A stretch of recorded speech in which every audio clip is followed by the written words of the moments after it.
Alright guys, we are back to review another video from Amie Tyler. This one's called First Shall Be Last.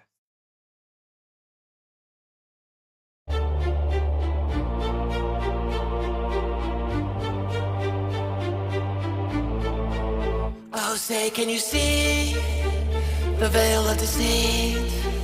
The stars ain't free, they just gleam. When we bleed, first shall be last.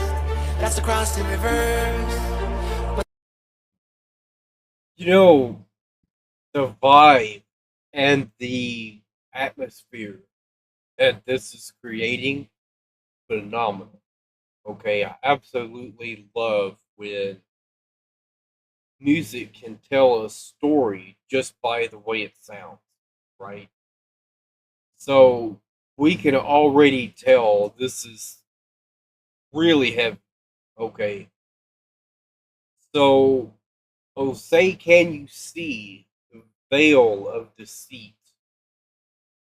So it looks like gleam can refer to a flash or beam of light, a dim or sudden light, a dim or subdued light, or a brief manifestation of something like hope. Stars ain't free, they just gleam when we bleed. So the stars on our flag ain't free. I think that's what she's getting at here. So this is true. Like, I'm understanding somewhat, but this is very complex. So let's keep going. The flag stand first, like it's God in a verse. Built this church on a nation that forgot the dirt. Now we dancing in the flames while we chant the curse.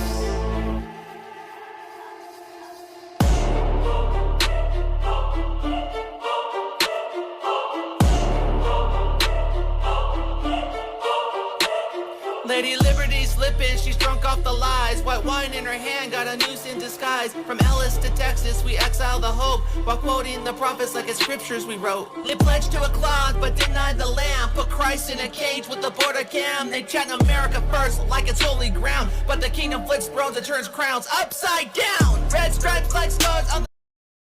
Yeah, we gotta rewind that because I want to really focus on that verse right there.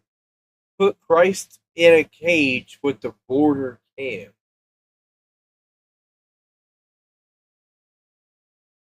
They chant in America first like it's holy ground. So I think I'm starting to see the direction, right? The thing that she's calling out in the song is America first is not a Christian mentality to have.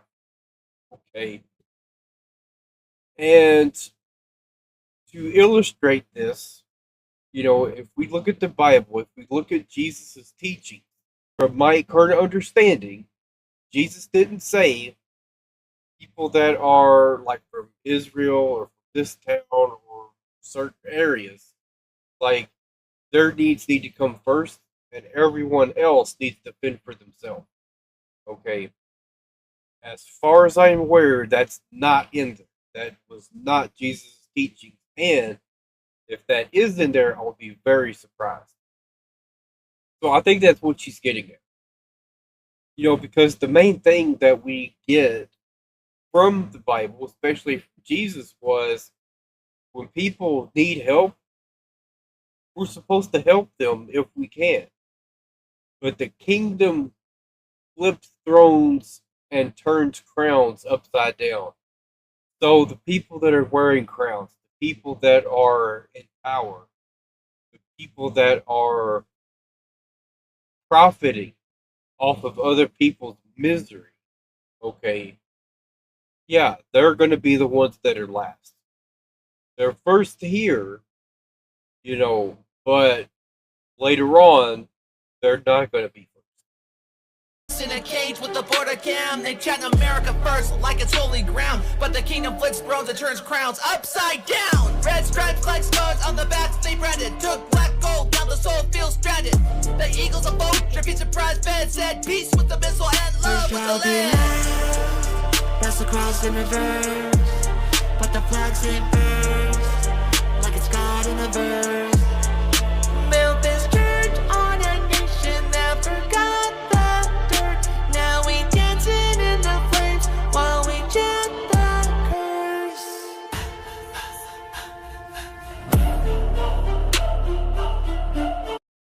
So I think maybe America first is the curse. I think that might be what she's getting at here. You know, and this is Sodom and Gomorrah. It is exactly what it is. You know, sink or swim mentality is not Jesus' teaching. It's not.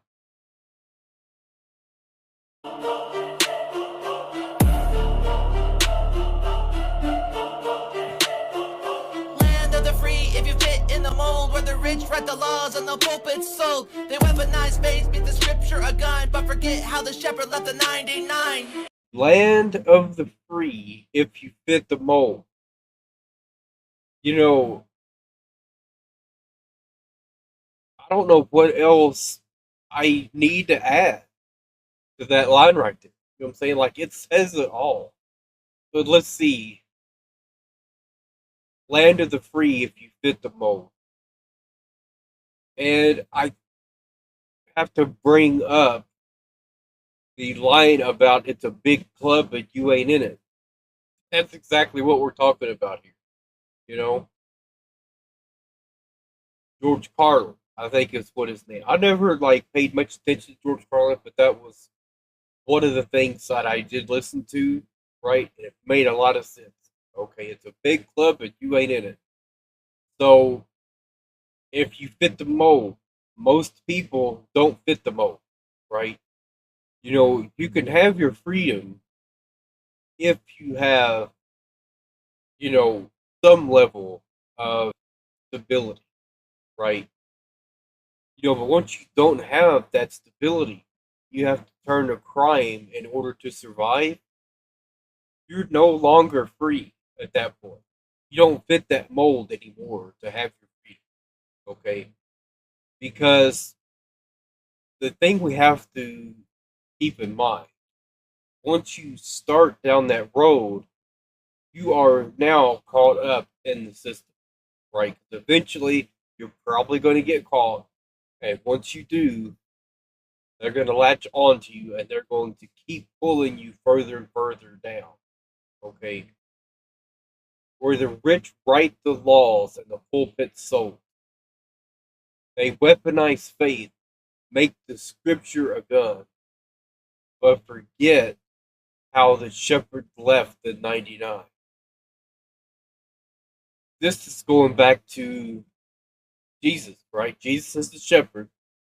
And I think it was something about he left the 99 to go get the stray. Okay.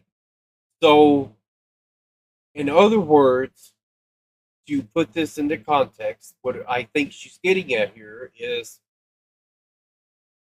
even though there was only one sheep that went astray and the rest were fine, that didn't mean that one sheep was less valuable or less important. Okay? So I think that's what she's getting at. You know, never leave a man behind. The rich write the laws and the pulpit's sold. They weaponize faith, beat the scripture a gun, but forget how the shepherd left the 99. Christian in tweets, but they mock the meek. Say bless your heart with a tongue in cheek. They build Babel again with a capital spin. Call it greed, good business, baptized in sin. I walk with the broken, not flags on poles. My types are the scars, not the barcode tolls. You can't serve. I walk with the broken, not flags on poles. My stripes are the scars, not the barcode told. You can't serve both Christ and cash on thrones. But they tithe into Caesar while breaking the stone. So this is all about greed. And it's also about, is this virtue signaling? that's what she's pointing out.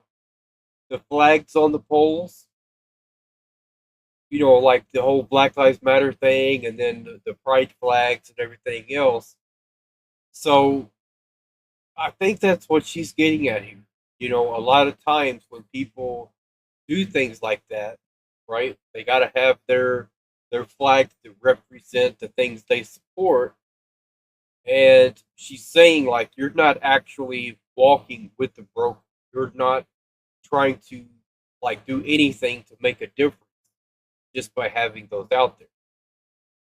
What I would say to that is it definitely could be virtue signaling when people go out of their way to put like bumper stickers and things like that, Black Lives Matter and all that kind of stuff. It could be just virtue signaling, right? But there also could be situations where that's actually beneficial because someone could come and ask them, why do you have that bumper sticker on your car? And then they could start actually explaining why there's nothing wrong with supporting Black Lives Matter. There's nothing wrong with supporting pride, right? And if that person can actually articulate and explain that, these movements and everything else isn't the way it's portrayed in the media, right? So one of the biggest things here is we all know that the media wants controversy to get clicks and views. We know that, right? If that's the only thing they care about, then they would stir up controversy against every group, right? So why does everyone get on board with the idea that they protect like left wing groups and movements and things like that when they don't? The media actively stirs up controversy in all directions. Okay, everybody gets it, and that's by design. So it goes like this: whatever side you're on, most of the time, the things that you're going to be watching are going to reinforce what you already believe. Okay, that's just the way it is. All right, let's keep going. This is just amazing. And I understand I'm pausing it a lot and not letting it really play a whole bunch. But I think these things are important.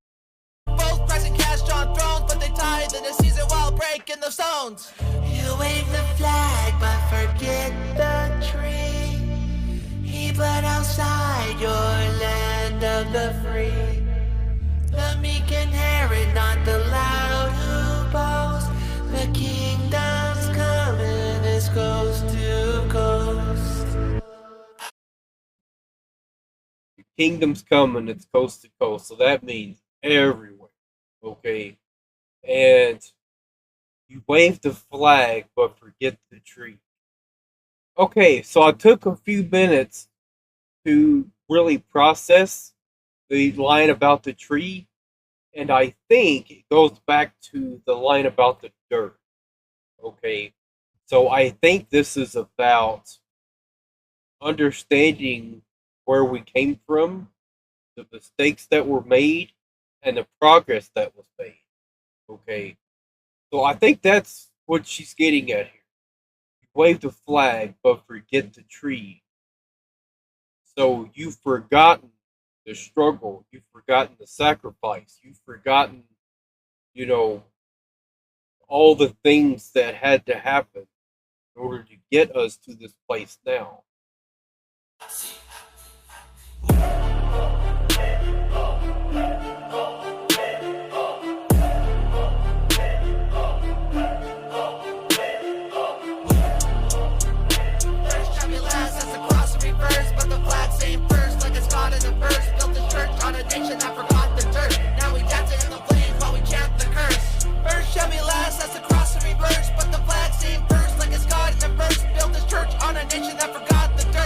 Dancing in the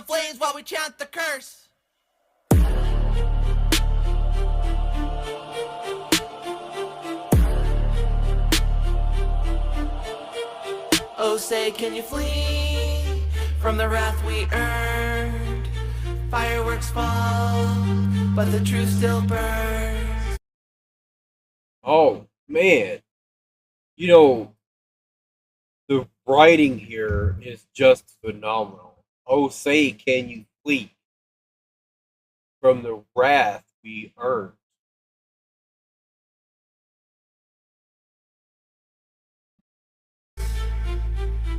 He flipped the tables, not just hearts.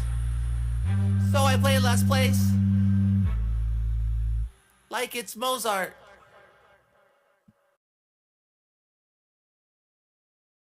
So that last line there, like it's Mozart, I don't know much about Mozart. Not just Okay, hearts. he flipped the tables. So I played last place. Okay, so what we're getting here is she doesn't want to be in the position, right, where Jesus would flip over her table, the thing that she's been working on, the things that she's doing. She doesn't want to be in that position to be on the other side. Okay, that's what you don't want. And and I've said before, becoming successful and things like that is fine, but you shouldn't do it by trampling over other people. Okay, and that's kind of where that story went when Jesus flipped over the table, right? They were trying to become rich. They were trying to take advantage of everyone who was going there, right? So that was the big issue. That's why he turned over all the tables, because he was upset at the way they were disgracing the church. So Jesus flipped the tables because they were trying to turn prayer and God into a business. Okay. And and I think that really speaks to the core argument, you know, that Jesus isn't going to turn his back on the one and just focus on the 99. Okay, that is not what is going to happen. So essentially, the overall arcing message here is you never leave a man behind. Okay, if you are able to help someone, then you should. So the scripture I want to go over is Matthew 25:40. Truly I tell you, whatever you did for one of the least of these brothers and sisters, you have did for me. Okay, this whole thing of the direction that I think we're going in with the song, right, is being judgmental, having hatred, having all these other like things that people like criticize and trash other people because they don't have any resources at all, right? Homeless people, people that are on the street begging for food and all these other things. And then you have people saying, you know, they're they have mental disabilities, right? They have, they're alcoholics, there's all these other things, and that's why they're homeless. You don't know that. Okay. That could be something that might be going on with some of them, but you can't just lump them all in the same group and say you're all the same. You all made the same mistakes, and that's why, this is what happened. You can't do that. So I think that's the like reasoning behind this is what I'm thinking, and I think it's just incredible. You know,